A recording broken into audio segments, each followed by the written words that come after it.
मैं इतना दुष्ट हूँ? मैंने याचना की आपके गुरुदेव जी से कुछ समय अंदर विश्राम करने की, आपके इंतज़ार के लिए। उन्होंने अभद्र तरीके से मुझे बुरे शब्द कहे, मुझसे सहन नहीं हुए कि ये राक्षस हैं जो मांस खाते हैं, मलेच्छ हैं, मुसलमानों को इस आश्रम में आना अलाउड नहीं है। तो मेरे अंदर युवराज का कीड़ा उठ गया और मेरे पर रुका नहीं गया और मैंने आपके गुरु जी की हत्या कर दी तलवार से। मुझे माफ़ कर दो। फिर गिर गया चरणों में। परमात्मा बोले खड़ा हो, कोई बात नहीं।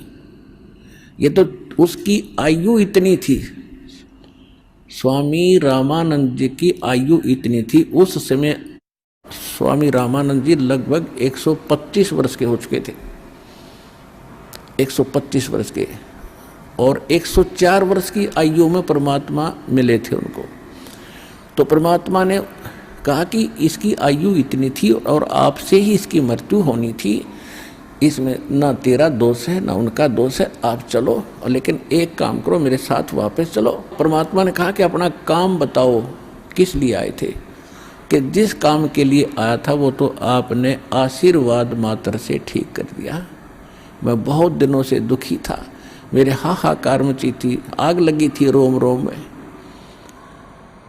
अरदाता आपके आशीर्वाद से मैं स्वस्थ हो गया, अब मेरा एक काम और बढ़ गया। हे परमात्मा, उसको भी दया करो, क्षमा करो। तो परमात्मा बोले कि चलो, आप ऐसे मत जाना, नहीं तो हिंदू समाज बहुत बुरा समझेगा और हो सकता उपद्रव भी हो जाए। आप अंतिम संस्कार करो, मैं संभालूंगा इन सबको, कहूँगा कि भाई ये तो होना ही था और ऐसे ऐसे गलती हो भी गई थी, आदर सत्कार तो सभी का होना चाहिए। तो राजा ने सोचा भी ठीक है। तो अंदर चले गए दोनों। तो जितने भी 10-5 वहाँ शेष रहते थे रामानंद जी के, वो कबीर साहब आगे थे, उनको देखकर भागे आए कि कबीर जी सिकंदर ने गुरु जी का मर्डर कर दिया। परमात्मा बोले ऐसी बात नहीं बोलते, संत मरते हैं कभी? अरे भले आदमी, तुमने फिर देख जाना क्या भगवान को और संत को? ये मरते हैं, ये कभी नहीं मरते। और कौन किसको मारता है, ये संस्कार अपने प्रारब्ध भोगना होता है सबको। उनको ऐसा कह रहे थे। इतने में सिकंदर लोधी और वीर सिंह पीछे पीछे आ गए। वो फिर सुन हो गए, क्यों? तो फिर आ गया भाई सिकंदर लोधी, फिर आ गया। वो तो चुप हो गए, कत्ती एक साइड में खड़े हो गए। तो परमात्मा ने स्वामी रामानंद जी के जो 2 भाग हो गए थे, गर्दन अलग और धड़ अलग पड़ी थी दूर दूर, और कपड़ा डाल रखा था, वहाँ खून रक्त का सरवाह हो गया था। अब परमात्मा कबीर साहब ने दंडवत प्रणाम किया चरणों की ओर उस स्वामी रामानंद जी के मृतक शरीर को, और चरण पकड़ के कहा, गुरुदेव उठो, संध्या आरती का समय हो गया है, और उठो, देखो दिल्ली के बादशाह और काशी नरेश आपके दर्शनार्थ आए हैं। इतना ही कहा था, वो गर्दन दूर से उठकर रामानंद जी के गर्दन पर लग गई, निशान भी नहीं था और जीवित हो गया। बोलो सतगुरु कबीर भगवान की जय।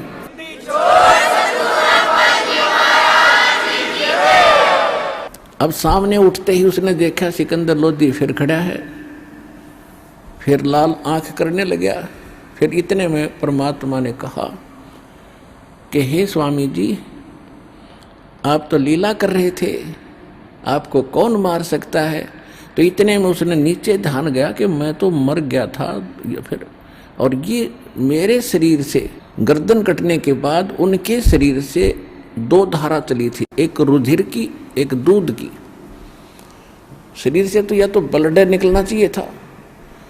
तो स्वामी रामानंद जी ने उस भगवान कबीर साहब से पूछा कि हे परवरदिगार,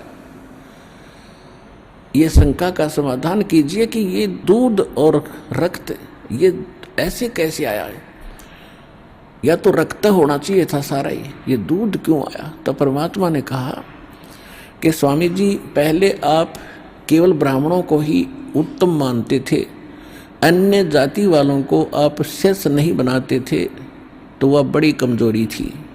वो तो आपने दया कर दी सारे हिंदू समाज के ऊपर कि आप सबको दीक्षा देने लगे, और अभी भी आप में कमजोरी रह रही है कि आप मुसलमानों से नफरत करते हो, और जब तक नफरत शेष है मोक्ष नहीं हो सकता। इसलिए आपके शरीर में 50% प्योरनेस है, प्योरिटी है, आधे शुद्ध हुए हो। और जिस दिन आप पूरे मानव और प्राणियों को एक समझ लोगे उस दिन आप मोक्ष के अधिकारी हो जाओगे। इसलिए आप अभी अधूरे हैं दाता। रामानंद खड़े हुए और परमात्मा ने 1 घंटे प्रवचन किए। हिंदू और मुसलमान दो नहीं है, दो कहे जो नरक में जावे, एक खुदा के बच्चे हो तुम, सब एक घर से आते हो, तुम या अपने आप अलग अलग जाति और मजहब बनाकर भ्रमित हो जाते हो। हिंदू और मुसलमान सब परमात्मा के बच्चे हैं, ईसाई हो चाहे सिख हो, सिख तो जब तक थे नहीं। तो रामानंद खड़े हो गया, आँखों में पानी भर गया और सिकंदर लोधी को सीने से लगा लिया, बेटा मेरे से गलती होगी, मुझे क्षमा कर देना, मैं बहुत निकम्मा था, आज मेरी आँख खुल गई। उसके बाद रामानंद जी ने किसी भी जीव के प्रति कोई घृणा नहीं रखी। तो फिर सिकंदर लोधी ने कहा कि भगवान ऐसे अच्छे विचार आपके और ऐसे महापुरुष, क्योंकि उनका कति विश्वास दृढ़ हो गया था कि ये अल्लाह अकबर है, अपने हाथों से काटा आदमी को और सामने जीवित कर दिया, रेजिटीज बैठा है। और ऐसा भयंकर रोग जो आज तक किसी मुसलमान के, किसी काजी मुल्ला और किसी से ठीक नहीं हुआ, ना हिंदू धर्म के किसी वैद और जंतर मंतर करने वाले ऋषियों से ठीक हुआ, और महापुरुष ने तुरंत ठीक कर दिया। तो ये परमात्मा आई है और मेरे सामने जीवित कर दिया। ओए होए। तो उन्होंने कहा कि परवरदिगार एक बार दिल्ली चलो,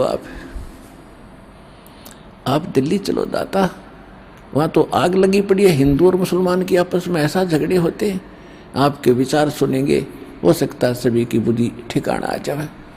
परमात्मा बोले हम ऐसे नहीं चलते, जो हमारा कोई दीक्षा लेगा तो हम चलेंगे, हम मेरा शिष्य बनता उसके साथ जाते हैं, ऐसे वैसे नहीं जाते हम किसी। तो सिकंदर लोधी बोला जी वो क्या करना पड़ेगा शिष्य बनने के लिए? आपने ये करना पड़ेगा, मांस नहीं खाना होगा, छूना भी नहीं होगा, और किसी को सजा गलत नहीं देगा, न्याय करेगा, किसी को सताएगा नहीं। तो उसने कहा जी ठीक है, मांस नहीं खाऊंगा और तेरे राज्य में कोई भी जीव हिंसा ना हो। तो यहां वो व्यवस्था जाहिर करता है कि भगवान आप तो जानी जान हैं, मैं मांस नहीं खाऊंगा, लेकिन जीव हिंसा का प्रतिबंध मैं लगा नहीं पाऊंगा, क्योंकि ये मुसलमान समाज बहुत ज़्यादा है, आप भी जानी जान हो।